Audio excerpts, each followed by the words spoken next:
ओ यार पापा गुलाब शाह मम्मा कह रही है की करन लगा है। ओए यार उस्मान पुत्र चाय बनान लगा। अच्छा यार मम्मा कह रही है 2 कप चाय दे बना ले मैं भी पी लांगी।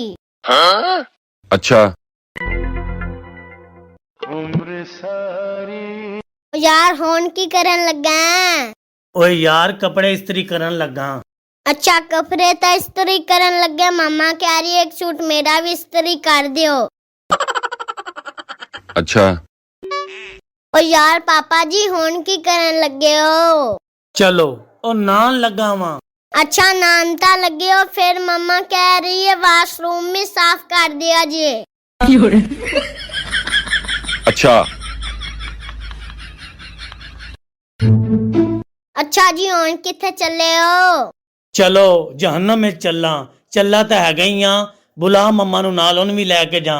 नहीं नहीं होन हर जगह मेरी मम्मा तेरे नाल जांदी चंगी तो नहीं लगदी जाओ तुसी अल्लाह दी सपुर्द।